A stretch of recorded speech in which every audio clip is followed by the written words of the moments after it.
Buenas tardes, ¿cómo les va? Bueno, yo soy la doctora Medina. Eh, Hoy vamos a hablar de suspensión del contrato de trabajo, que es un tema que estamos tratando. Digamos, la ley contrato de trabajo lo trata del artículo 218 al 224. Y bueno, vamos a ver los distintos tipos de suspensión del contrato de trabajo. Ustedes saben que el contrato de trabajo tiene dos obligaciones principales, que es realizar el acto, realizar el acto, la obra o prestar el servicio. Y la otra parte, pagar la remuneración. Esas son obligaciones principales. Pero mientras tanto, hay otra serie de obligaciones, digamos, accesorias, que no por ello no son menos importantes, que son las obligaciones comunes de ambas partes, que es buena fe, colaboración, solidaridad y otras obligaciones de conducta. Bueno, eh, de ahí vamos a decir de que el contrato de trabajo,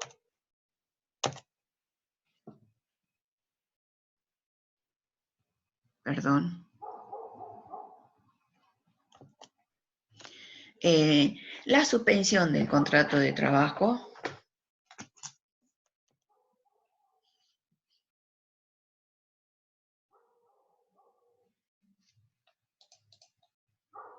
sí, ahí está. ¿Cuál es el concepto? Decimos, es una interrupción transitoria de alguna de las obligaciones y prestaciones de las partes. ¿Qué es lo que sucede? En el caso de suspensión del contrato de trabajo, ocurre una interrupción que es transitoria. Le hice referencia de que hay dos obligaciones principales. Esas obligaciones son las que se suspenden por un tiempo determinado según el tipo de suspensión de que se trate, que ya lo vamos a analizar cada una de ellas. Es transitoria, es decir, porque puede durar solo un tiempo determinado y afecta a alguna de las obligaciones y prestaciones de las partes mientras subsisten otras. ¿Qué es lo que sucede? Como les decía al comienzo, una de las partes del contrato de trabajo, que es el trabajador, entonces no presta el servicio por X razones, como en el caso de que ustedes ya vieron una de las suspensiones del contrato de trabajo en los accidentes y enfermedades inculpables. Entonces vemos que ahí, en eso, cuando ocurre algunas de esas contingencias, el trabajador no presta el servicio, porque está enfermo o porque está accidentado, y sin embargo, el empleador debe pagar la remuneración. Entonces vemos que una de las obligaciones o prestaciones está suspendida, mientras que la otra se debe cumplir. Subsisten otras. El contrato siempre va a seguir vigente, solo limita algunos de esos efectos. ¿Cuáles son las características de las suspensiones? Son siempre transitorias, no son indefinidas, porque si no ya estaríamos en un caso de extinción del contrato de trabajo. Acá es por un tiempo determinado y de acuerdo a a qué tipo de suspensión se trata. Va a ser el tiempo, que ya lo vamos a analizar. Surgen de una causa imprevista que puede depender o no de la voluntad unilateral de las partes. ¿Por qué? Porque muchas veces esa suspensión depende de la voluntad de la parte. Un ejemplo, caso del trabajador o la trabajadora, cuando se coloca en estado de excedencia, ustedes ya vienen en el trabajo de mujeres, en estado de excedencia ella se pone en forma unilateral y voluntaria en esa licencia extraordinaria. Y obviamente que ahí queda suspendido el contrato de trabajo para ambas partes, fíjese, ¿no? Porque ni el empleador paga ni la trabajadora presta el servicio. Pero el vínculo laboral sigue latente, sigue vigente, no es que se rompe o hay una ruptura del vínculo laboral, no, el contrato sigue vigente. Devenga o no salario según la causa que lo produzca. Siguiendo con el ejemplo de la mujer trabajadora, en el estado de excedencia, ahí no devenga salario, o sea, no cobra la remuneración. En cambio, en el caso de enfermedad o accidente inculpable, sí cobra remuneración y el empleador debe abonarla. Siempre subsisten las prestaciones de conducta, que es lo que yo le dije al comienzo. Alrededor de las obligaciones principales están todas las demás obligaciones accesorias, que son todas aquellas obligaciones de conducta como la buena fe, la solidaridad, la colaboración, el evitar la concurrencia desleal, bueno, todos aquellos principios que ustedes más o menos vieron al comienzo de la materia. ¿Se computa o no la antigüedad según los casos? ¿Por qué? Porque hay situaciones de suspensión cuando se origina por culpa del trabajador o por su decisión. En esos casos no se computa para la antigüedad. Ejemplo que venimos siguiendo, el caso de la mujer trabajadora que se coloca en estado de excedencia. No se computa para la antigüedad. Ese periodo de suspensión del contrato de trabajo. Por decisión o culpa del empleador, cuando es el empleador quien decide suspender el contrato de trabajo, allí sí se computa ese periodo que dure la suspensión para sumar la antigüedad del trabajador. Y, por supuesto, siempre van a subsistir los derechos indemnizatorios. Bueno, eso ya lo vamos a ver. ¿Por qué? Porque cuando se dispone alguno de estos tipos de suspensiones, que ya lo vamos a analizar, en contravención de lo que la ley contrato de trabajo ha establecido para regular esta figura de la suspensión, entonces existen, digamos, como consecuencia, todos los derechos indemnizatorios que le corresponde al trabajador. Bueno, entonces, acá tenemos clasificación de las suspensiones. Tenemos por causas económicas, que pueden ser por falta o disminución del trabajo, por fuerza mayor o de suspensión concertada. Ya las vamos a analizar cada una. Suspensiones por razones disciplinarias, ya vimos nosotros en otra unidad los derechos y deberes de las partes. Una de las facultades que tiene el empleador es de aplicar sanciones disciplinarias. Suspensiones por quiebra, cuando el empleador cae en concurso o quiebra, ¿qué es lo que sucede? También la ley contrato de trabajo hace referencia a ello. Ya vamos a analizar cada una. La suspensión preventiva se da cuando se trata de una denuncia criminal que puede ser efectuada por el empleador, que puede ser denunciada por un tercero ajeno a la relación laboral, o bien puede iniciarse de oficio. ¿Qué significa de oficio? Que es la propia autoridad judicial, que es la que inicia esa acción penal. Y lo que da lugar a la aprehensión, a la detención del trabajador, y por ende no puede cumplir con su débito laboral. Después tenemos las suspensiones precautoria o cautelar, que no está regida en la ley contrato de trabajo, pero sí los usos y costumbres lo admiten. Son de carácter preventivo y ya lo vamos a analizar. Después también suspensiones por desempeño de cargos electivos y gremiales. En estos casos se trata de los trabajadores que se han postulado y además han sido electos en cargos políticos, ¿no es cierto? Cargos sea nacional, provincial, municipal, y además los cargos gremiales, cuando hay elecciones en los gremios, en las asociaciones profesionales de trabajadores. Después tenemos las suspensiones por el servicio militar. Si bien es cierto, la norma del artículo 214 establece el servicio militar obligatorio, lo cual fue derogado, porque ya no existe el servicio militar obligatorio, aunque sí es posible de las convocatorias especiales. Bueno, también ya vamos a analizar cada una. Entonces, tenemos suspensión por causas económicas y disciplinarias. Estas suspensiones por causas económicas se tratan de todas aquellas situaciones donde, como la situación actual, que justo, dicho sea de paso, lo que estamos pasando por este tema de la cuarentena, por la pandemia que azota a todos los países, al mundo entero, entonces, donde el gobierno se vio digamos, obligado en cierta manera a tomar una de las medidas drásticas de establecer una cuarentena con cierre de todas las actividades, y eso trajo como consecuencia, digamos, la suspensión, el cierre primero de los negocios, comercio, industrias, todos los establecimientos, recesión en la actividad económica, y lo que ha generado la suspensión de muchos contratos de trabajo y hasta el cierre de negocios.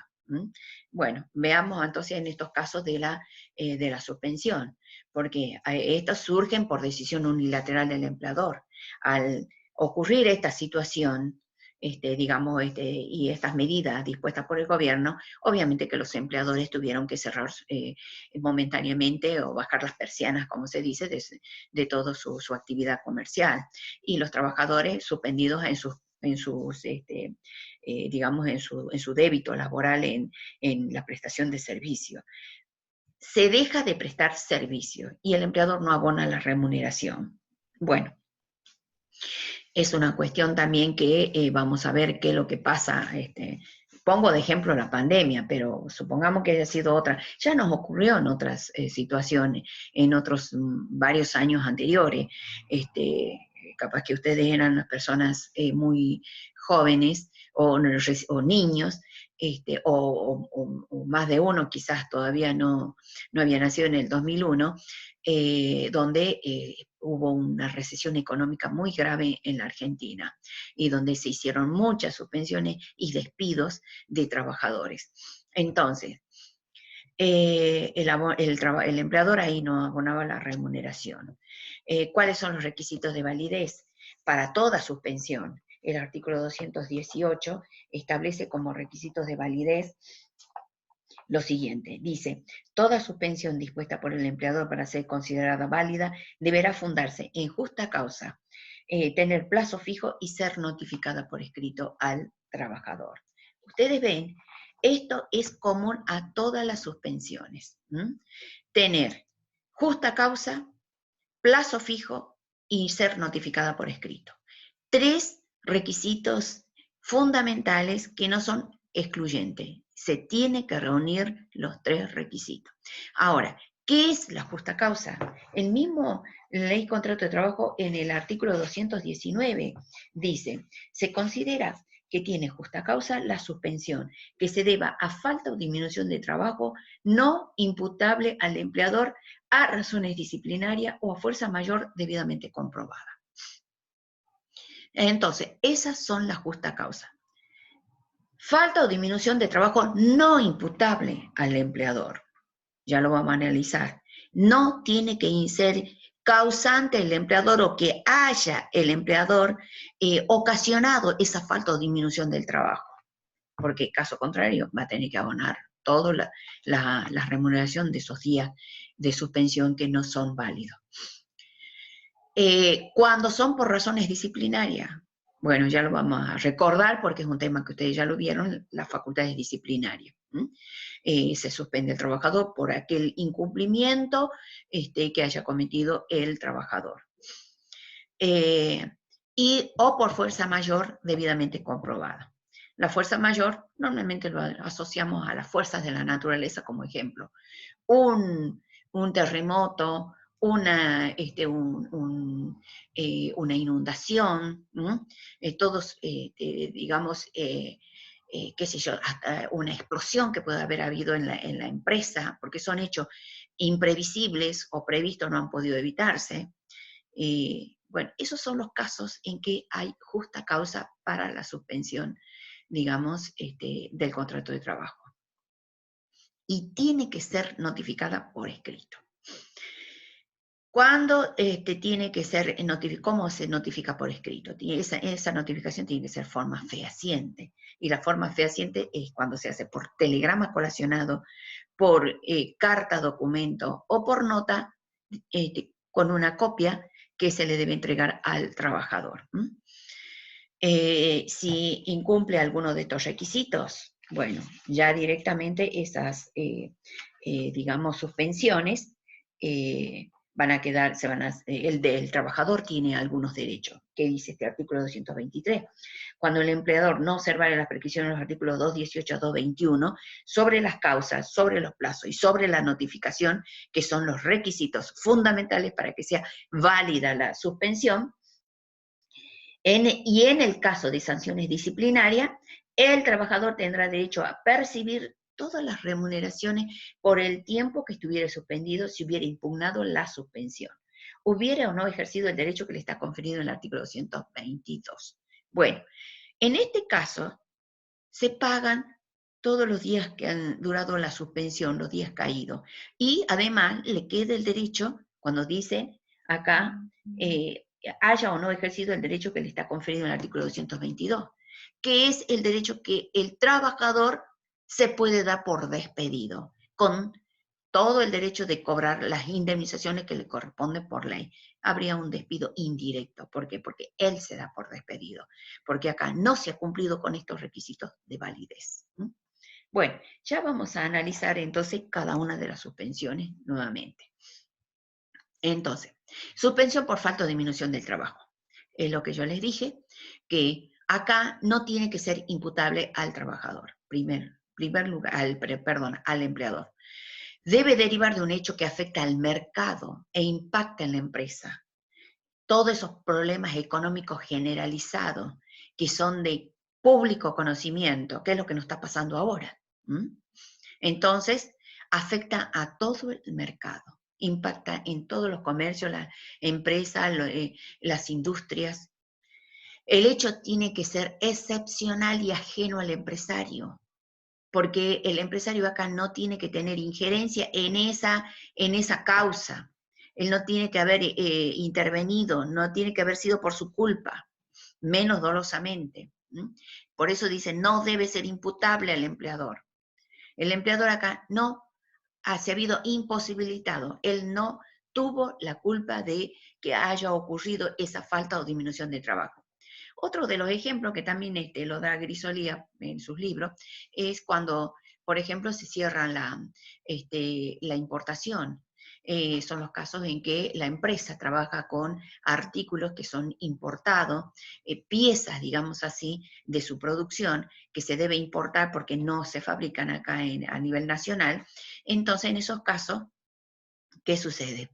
Se cierra la importación y se ve imposibilitado, le llaman hechos del príncipe, imposibilitado de continuar con la producción, porque le faltan esas maquinarias, esas piezas, digamos así, dentro de su movimiento productivo. La demostración y alcances de la causal recae en el empleador. Siempre es el empleador el que tiene que demostrar que él es esta situación que ha dado lugar a la suspensión del contrato de trabajo por falta o disminución del trabajo, él es totalmente ajeno. Debe notificar al Ministerio de Trabajo con 10 días corridos de antelación a la suspensión, salvo, por supuesto, cuando haya sido de urgencia inmediata, ¿no? Con copia a la entidad gremial, porque siempre el sindicato está, digamos, defendiendo los derechos de los trabajadores. Por lo tanto, tiene que tener conocimiento de que está suspendiendo acá a los trabajadores.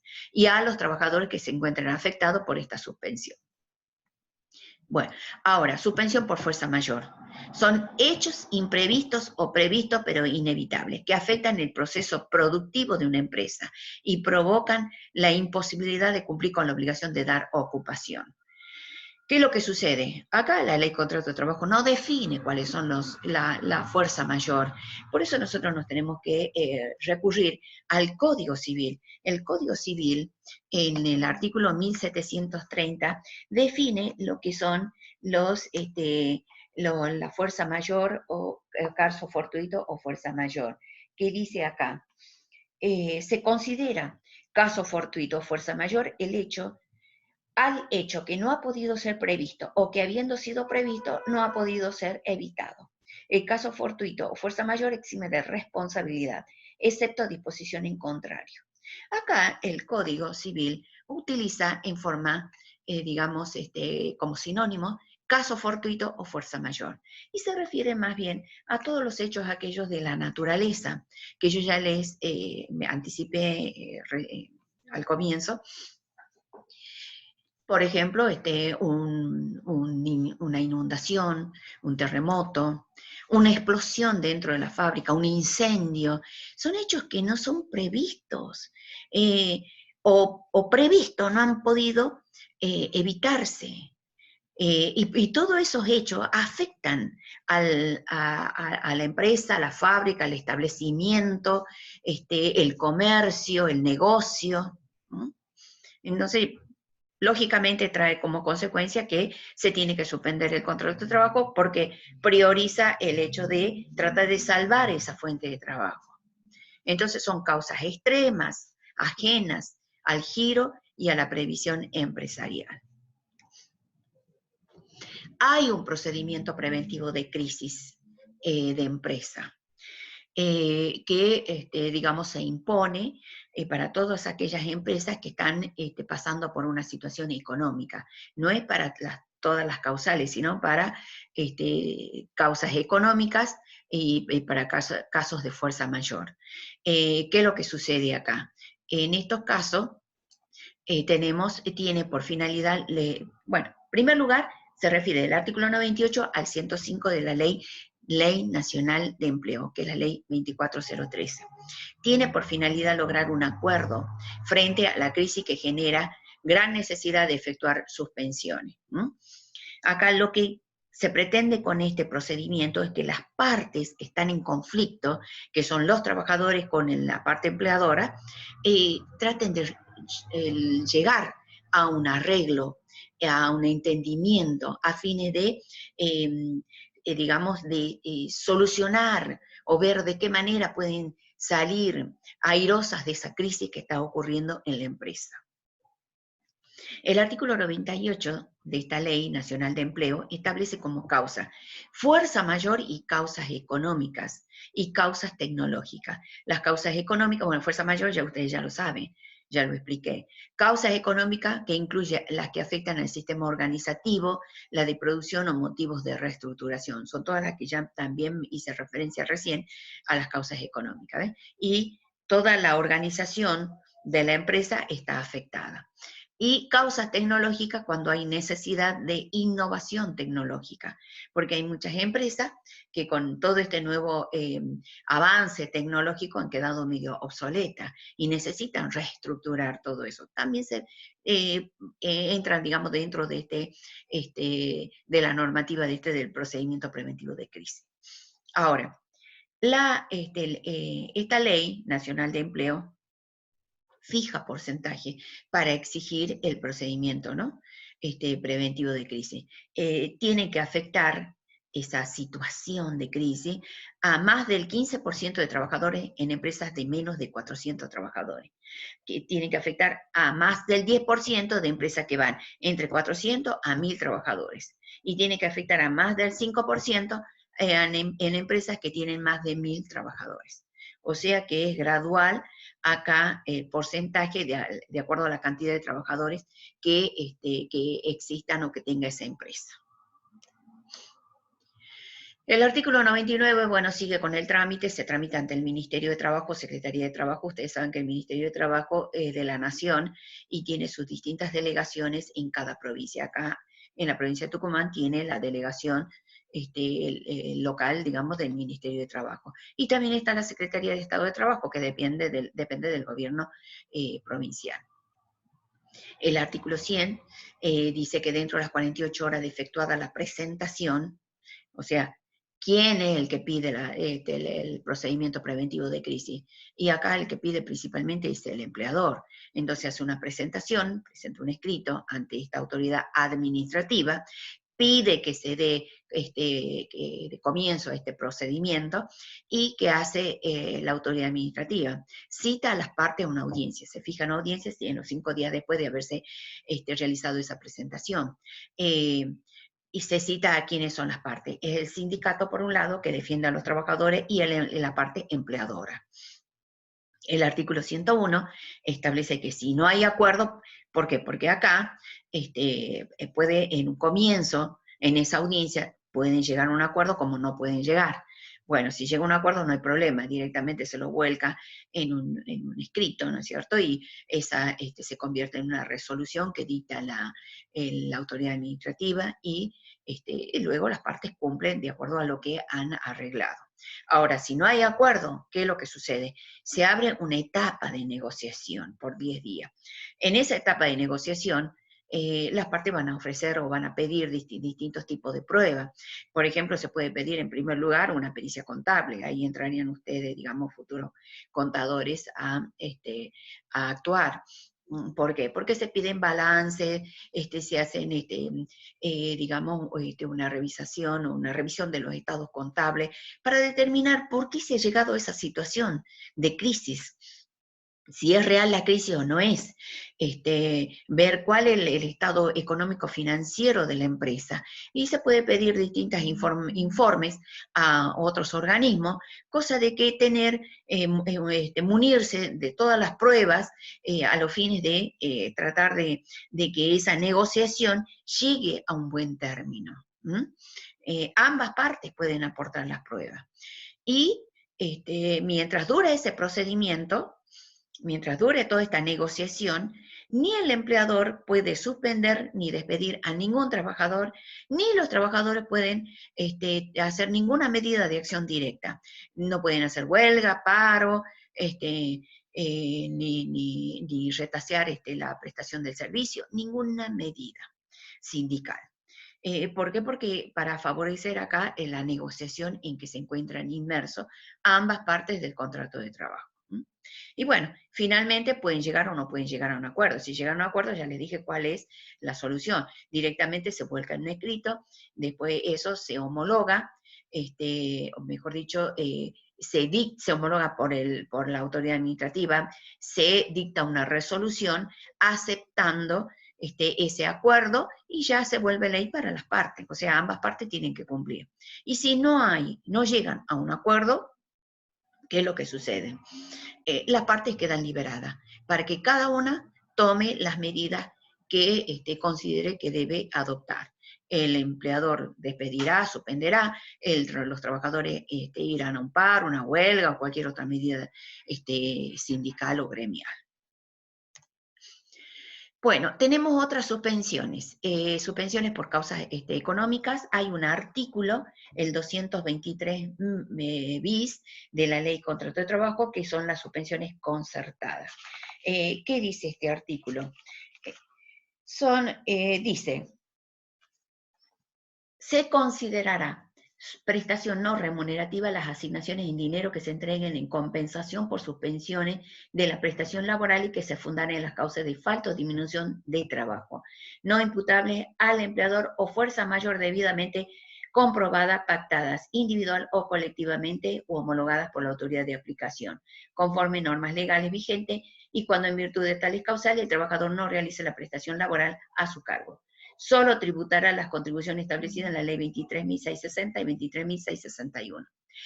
¿Qué significa ello? Acá hay una suspensión concertada. Concertada quiere decir acordada, o sea, de común acuerdo entre el trabajador en forma individual o colectiva, cuando es el sindicato el que representa a los trabajadores, y la parte empleadora.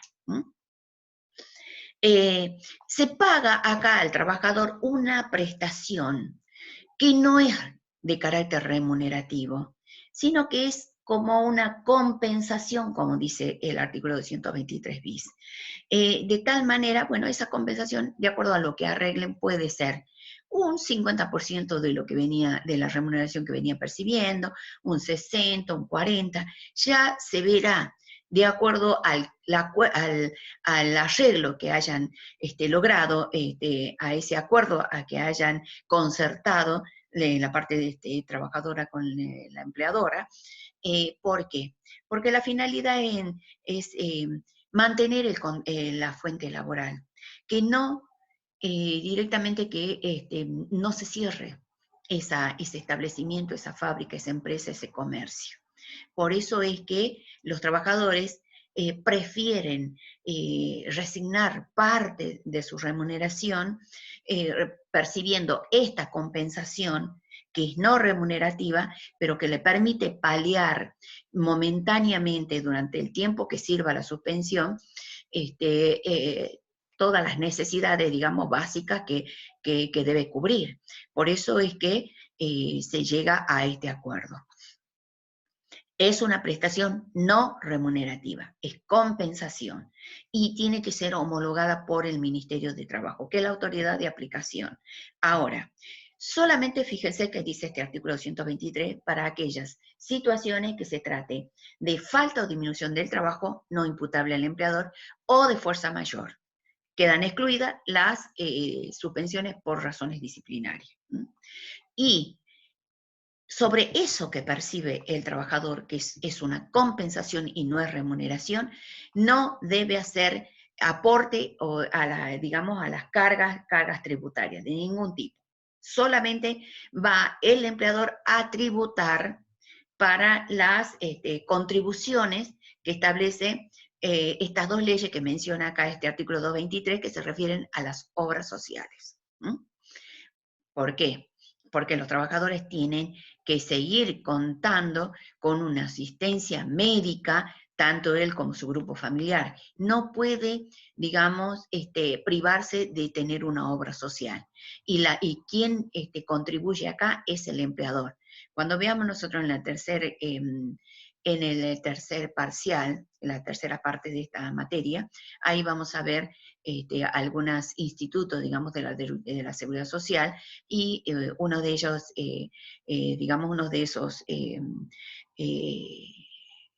partes que estudiamos de la Seguridad Social es justamente referida a las obras sociales. Entonces, el trabajador aporta y el empleador contribuye. Acá, en este caso, es el empleador el que va a contribuir a sostener esa cuota social, con lo cual, digamos, se pagan las obras sociales. Bueno, y volvemos a las disciplinarias, que es un recordatorio de lo que ustedes ya han visto. Cuando se estudió derechos y deberes de las partes, ustedes saben que una de las facultades que tiene el empleador son las facultades disciplinarias.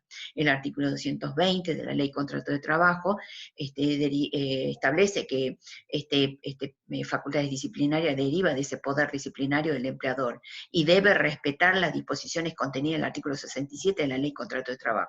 ¿Cómo la aplica? Recuerdan ustedes el artículo 67 de la Ley Contrato de Trabajo, que dice que el empleador tiene la facultad de aplicar sanciones disciplinarias proporcionadas, siempre debe ser proporcionadas a la falta o incumplimiento cometido por el trabajador.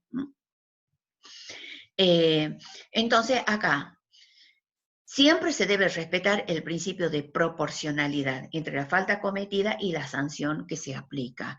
¿Por qué? Porque, por ejemplo, un trabajador, por darles un ejemplo, el trabajador que tiene 5 años de antigüedad y de repente nunca falta, siempre ha sido, digamos, impecable en su asistencia al trabajo, entonces por X razones ha faltado o no ha dado aviso, no puede el empleador venir y aplicarle una suspensión de 30 días, como que es la que permite en el año, así de golpe al trabajador. No sería proporcionada. Menos aún si decide despedirlo. No hay una proporcionalidad entre la falta que haya cometido el trabajador y la sanción que se aplique. Debe ser contemporánea a la falta cometida. ¿Qué significa ello? Que ante la falta que haya cometido el trabajador, no puede el empleador de acá a un mes o a 2 meses o a un tiempo considerable recién aplicarle la sanción, sino que esto tiene que ser inmediato. Tampoco puede haber duplicación de la sanción que se aplique por una misma falta o incumplimiento del trabajador, aplicarle 2 sanciones. Bueno, eso es recordando lo que ustedes ya han estudiado en otra unidad. Y fuerza mayor, que ya hicimos referencia anteriormente, cuáles eran los casos que podrían ser de fuerza mayor, tiene que estar debidamente comprobadas. Y pueden extenderse hasta un plazo máximo de 75 días en el término de un año, a partir de la primera suspensión. Vale decir que acá los plazos, volvemos a reiterar, es uno de los requisitos básicos para que sea válida la suspensión. En estos casos de fuerza mayor se extiende más que en los otros casos de falta o disminución de trabajo o razones disciplinarias. Las suspensiones son por 30 días. 30 días contados desde la última suspensión hacia la primera un año atrás. Entonces, al igual que la suspensión por falta o disminución de trabajo, se debe comenzar por el personal menos antiguo dentro de cada especialidad. Esto para respetar la antigüedad. ¿Por qué?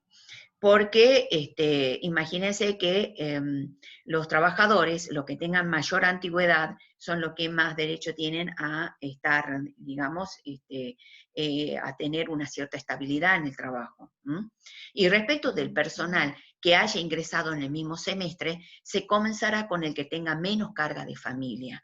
¿Por qué? Porque supongamos en un semestre, un trabajador ha ingresado al comienzo del semestre y otro trabajador ha comenzado al final del semestre, primero va a ser suspendido el que ha entrado al último, pero acá se va a invertir cuando tenga mayor carga de familia. Si el que ingresó al último en ese semestre tiene mayor carga de familia, por decirle 3 hijos, y el que ingresó al comienzo del semestre tiene un solo hijo, ¿quién va a ser suspendido primero? El que tiene un solo hijo, por más que se invierta la antigüedad de ambos. Entonces, el más antiguo es el que va a ser suspendido primero porque tiene menos carga de familia. Bueno, entonces, los plazos máximos por año aniversario para cada una de las suspensiones. Ya lo vamos a ver bien clarito en un gráfico que hice. Tenemos, por falta o disminución de trabajo, tiene 30 días. El artículo 120 de la Ley de Contrato de Trabajo lo dice. Por razones disciplinarias, también tiene 30 días. Por fuerza mayor, tiene 75 días. Y en conjunto, todas las anteriores son 90 días.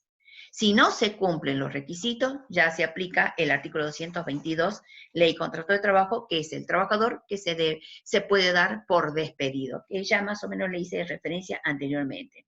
Y que dice este artículo 222, toda suspensión dispuesta por el empleador de los previstos en el artículo 219, 220, 221 que excedan los plazos fijados, o en su conjunto, cualquiera fuera la causa que lo motivare de 90 días en un año, a partir de la primera suspensión y no aceptada por el trabajador, da derecho a a considerarse por despedido. Cuando no se cumple ninguno de estos requisitos, el trabajador tiene todo el derecho a darse por suspendido. Este es el gráfico que me refiero y ahí le va a quedar bien en claro. Entonces vemos, suspensiones económicas y disciplinarias tienen, digamos, 30 días dentro del año calendario. Acá tenemos desde el 20 de marzo del 2019 volviendo para atrás un año, al 20 de marzo del 2018, entonces acá se le han aplicado, sean por cuestión económica o disciplinaria, no conjunta, ¿no? Sino por una o por otra. Lo que pasa es que el cuadro está referida a ambas. Entonces, 5 días que lo suspendieron por aplicándole una suspensión, otros 5 días en otro mes, uno en marzo, el otro en junio, también por razones disciplinarias, 20 días por razones disciplinarias en otro momento, en noviembre, de tal manera de que ha llegado hasta 30 días. Eso es lo permitido en el año calendario. En el año, desde el año 2019 para atrás al 2018. Ahora, tanto en las suspensiones por fuerza mayor es 75 días lo máximo en el año, contando para atrás desde el año 2019 al 2018, 20 de marzo del 2018. Entonces, en un mes, qué sé yo, ¿no es cierto? En abril ha sido suspendido 15 días, en junio otros 30 días, en octubre otros 20 días, en diciembre otros 10 días, y resulta de que todas esas suspensiones suman 75 días. Eso es lo permitido. Y el tope legal, cuando hay una combinación de varias suspensiones, digamos varias causas, tenemos acá, volviendo acá en la línea de tiempo, ustedes ven un año para atrás, tenemos por suspensión económica 10 días, por por fuerza mayor 20 días, otra fuerza mayor 40 días, otra por sanciones disciplinarias 5 días, por, digamos, cuestiones económicas, suspensiones económicas 15 días, no pueden exceder de 90 días. Bueno, eso es el tope legal para todos los tipos de suspensión del contrato de trabajo.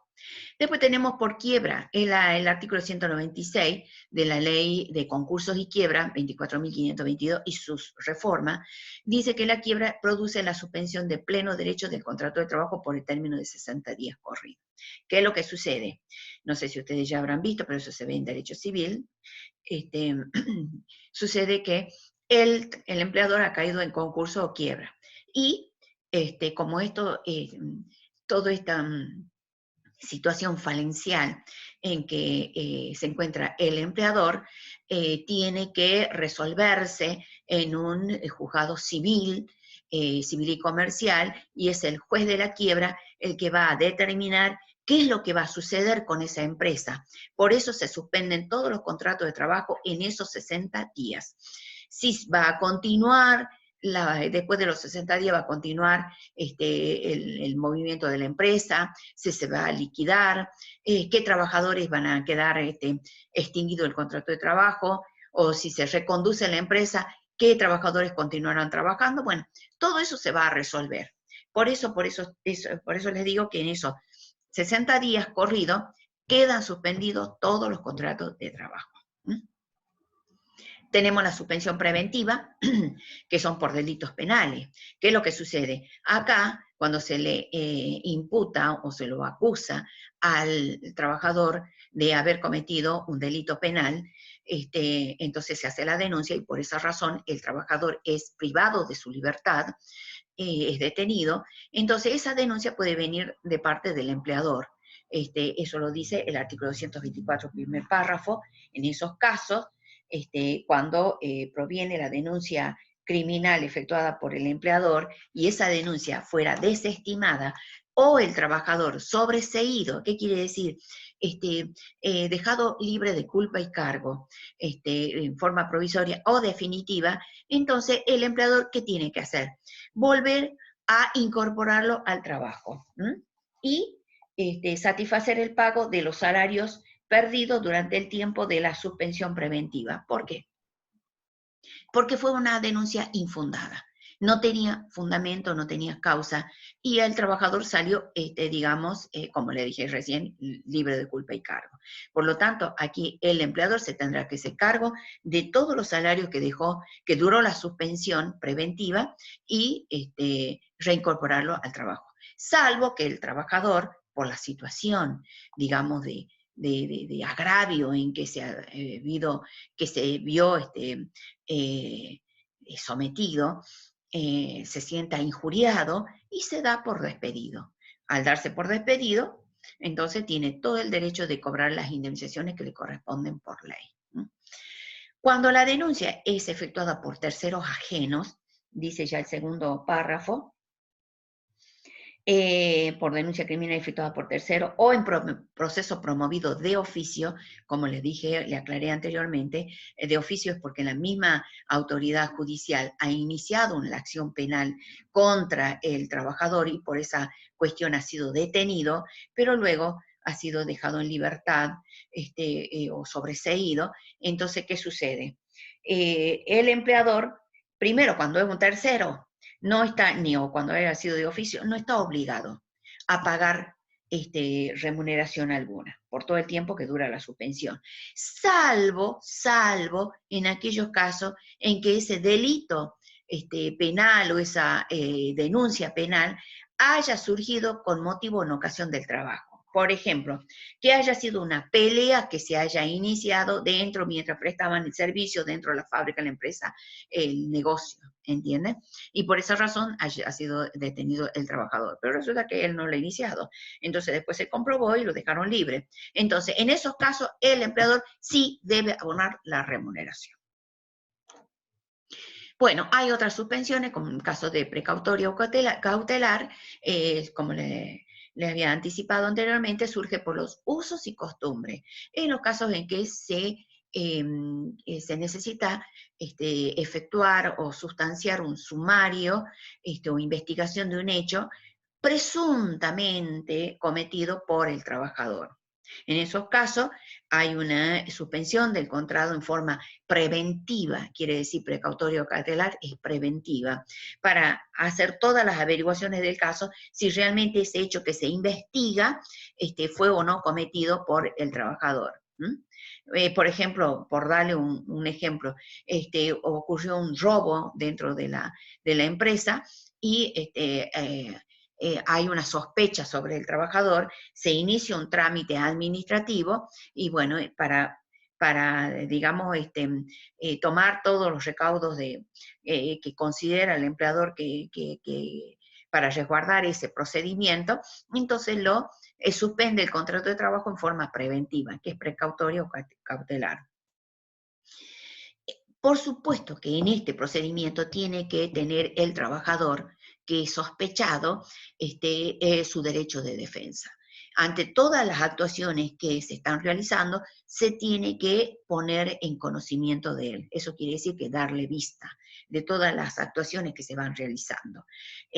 Además, se debe acreditar la gravedad de la falta cometida. Y también se pueden ofrecer testigos, se llama a todos los trabajadores, a la empresa, para que puedan declarar y por supuesto, todos los trabajadores que hayan tenido conocimiento de ese hecho, todos los que pueden servir de testigo. Y deben ser asistidos por un representante gremial, porque acá el trabajador no es que está solo, sino que hay un sindicato que debe defender sus derechos. En esos casos tiene que estar asistido. El mismo sindicato tiene su asesoría letrada, de tal manera de defender a los trabajadores a los cuales, digamos, tiene como afiliados. Y tenemos finalmente las suspensiones por desempeño de cargos electivos y gremiales. Son cuando ocupan distintos cargos, sea nacional, provincial, municipal, cuando hay elecciones. Y bueno, eso según el tipo de cargo o función que llegan a ocupar los trabajadores, se suspende su contrato de trabajo por el tiempo en que dure ese cargo. Y una vez que también en los gremiales, ¿no? Porque los sindicatos también hacen sus elecciones, y para nombrar sus autoridades. Y también de acuerdo al cargo que ocupan van a ser el tiempo de duración de sus mandatos. Entonces, una vez que cesan en sus mandatos, deben conservarle, digamos, el plazo hasta 30 días después de concluido su ejercicio. Entonces, concluyen su ejercicio, tienen 30 días más para después reincorporarse al trabajo. Y ese tiempo que ha durado la suspensión del contrato de trabajo es considerado tiempo de servicio. Para la antigüedad, obviamente. En los cargos electivos, en el caso de que hay despido o no reincorporación, ¿qué es lo que sucede? Se lo debe indemnizar. ¿Por qué? Porque si no lo quiere reincorporar, se tiene que indemnizar. Porque tienen todo el derecho a ser reincorporados una vez que vencen el plazo por el cual han ejercido esos cargos. Y en en los casos de los cargos gremiales hay una indemnización agravada, que lo vamos a hacer los ejercicios también cuando veamos asociaciones profesionales de trabajadores. Eso ya lo vemos en el tercer parcial. Bueno, y servicio militar y convocatorias especiales, el artículo 204, ya hemos dicho, quedó derogado en el año 1994 por la ley 24429, porque ya no existe el servicio militar obligatorio.